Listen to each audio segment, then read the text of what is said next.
Hello everyone, today is Wednesday, May 5th. We're going to be heading out into our backyard and looking at our garden. We have some Chinese kale that's grown here. This is also known as Gai Lan, and it's nice to see them in the garden again. We got new seeds as our old seeds were not as productive. These are seeds from Johnny Seeds, and the variety is Noble Jade, and this is one that is growing some Chinese kale that we prefer, which is the type that produces nice thick stalks.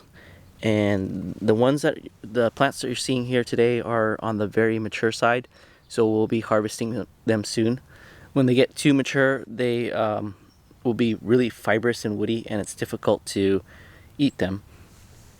So we like to harvest them when they're about I would say 3/4 of an inch wide.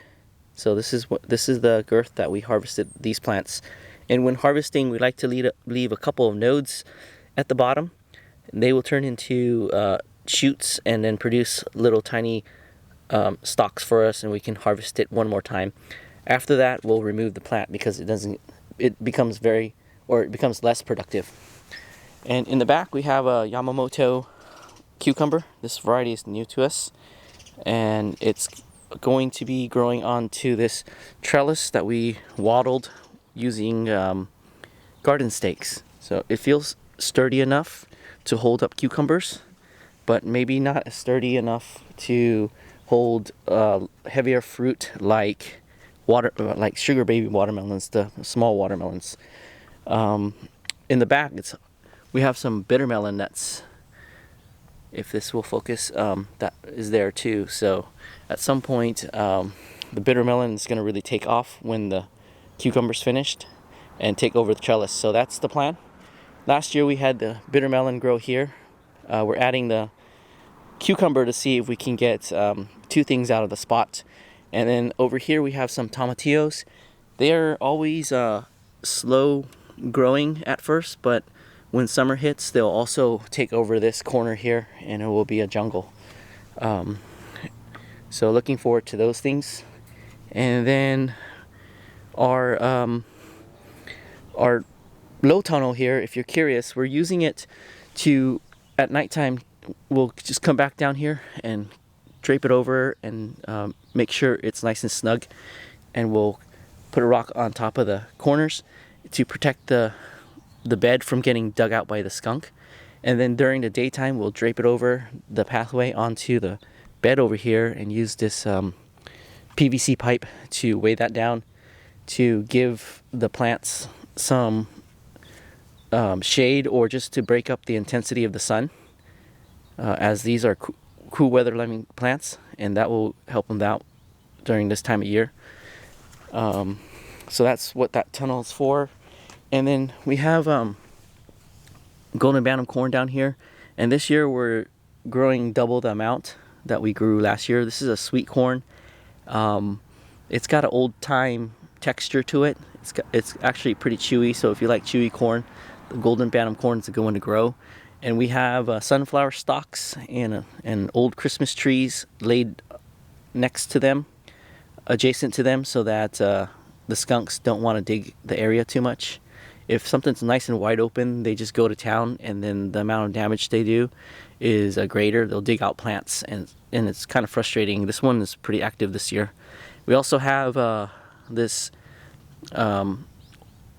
wire from an old greenhouse that's laid across here, where underneath we have soybean seeds down there. So that's what's that. And then over here we have a bed full of golden bantam corn, and we're using this cage to keep the skunk out. And then we have a few more plants over here, and it's the same setup with the sunflower stalk and old Christmas tree. This patch here is waiting to be planted.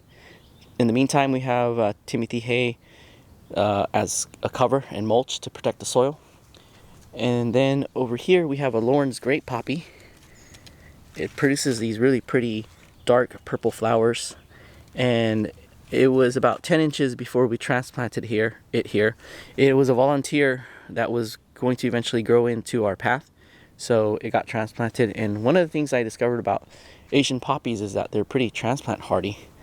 This is our wasabi plant. It's doing well. There's some nibbles on it, but overall, most of the leaves are pretty solid, so we're not concerned. And since the last update, I went and put a lot of perlite on the surface of the soil.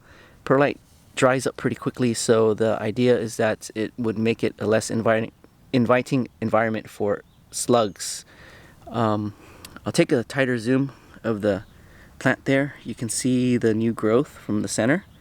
And then off to the right a little bit, there's a second rhizome, and it's got some new growth. So I'm liking the amount of growth that's happening, even though the weather's warming up.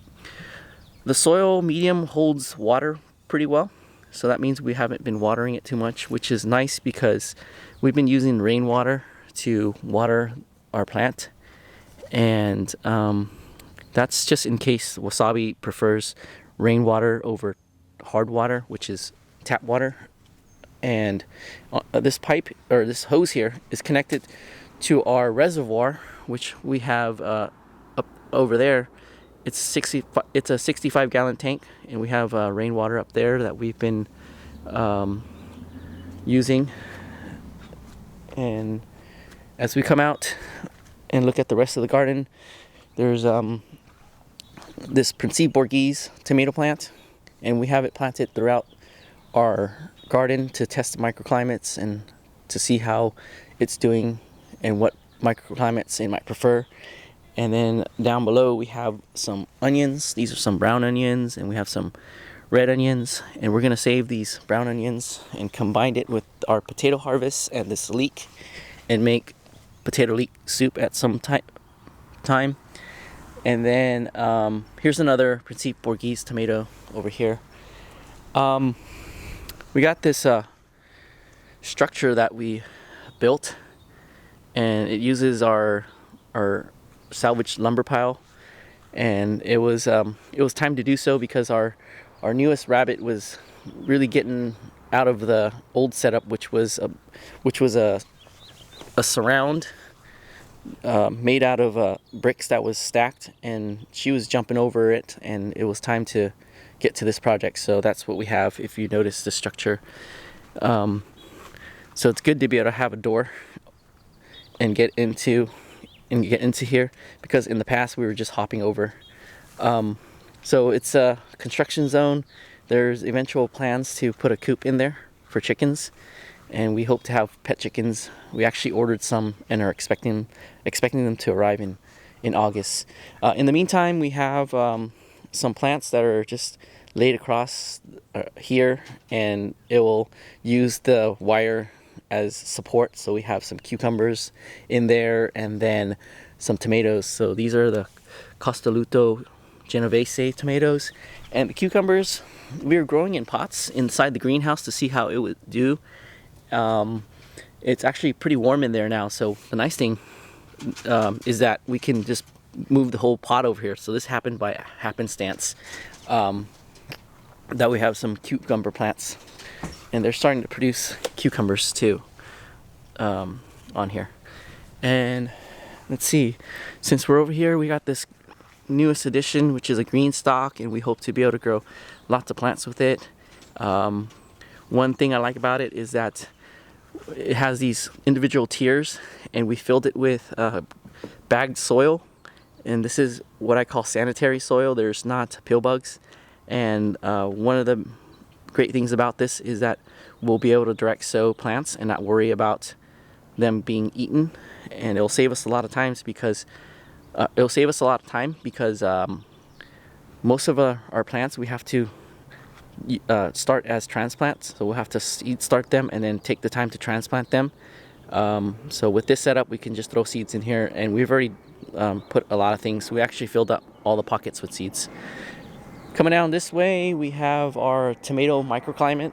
This is a good tomato microclimate, and we'll talk about it in the future. But basically, it gets afternoon sun, and by the time the sun hits it, it's not very intense. So we grow some really nice tomatoes from over here. So we're going to focus on using this as our tomato growing area. Let's see what else. I'm trying to see if we have our King Tanger, which is a fan favorite here. But this is our blood orange. This is our Bahabza blood orange, and it's got some fruit sets on there. But coming down this way, we have a couple asperbrock plants, and you'll probably see us growing asperbrock a lot. So we have this initial crown there. Once we take that off, we'll have some nice side shoots that will produce the broccolini for us. That's the other name for asperbrock. And then if you're curious about this row, this is a hybrid corn, the early sun glow, and it's supposed to be a very early corn. And from what I read about it, it actually prefers probably northern climates. We're ironically a little bit too warm for it, but it looks like it's producing some ears here, and it's already starting to tassel. It's actually not a tall plant, so sometimes the height of the plant will be a good indicator of how large of the ears you get. But do not be alarmed if you see that this is a shorter plant. The ones that are tasseling and producing ears right now, or silks, those are the ones that we started way early. I forget when we sowed these, and then these ones over here were sowed maybe a month later, so that's why they haven't tasseled yet, and they're probably going to be a little bit taller than these guys. And these ones on this side, we direct sowed them, versus these plants we sowed them in root trainers, and then transplanted them here. We have a watermelon here. This is a Klondike, one of my favorite red watermelons. And then we have another one over here, Orange Glow, which is probably my favorite one to grow. It's a orange watermelon that's both sweet, and it's got a very nice flavor that's different from the reds. And it's one that it's hard to find at the market, so we grow this year after year. And then, let's see, back here we have some soybean that we're growing, and that's pretty much all that's over here. We have lots of other plants growing elsewhere. Be sure to come back and visit us and see how those plants are doing. And I want to thank you for coming out and visiting today. Thanks for watching, and we'll see you in the next video.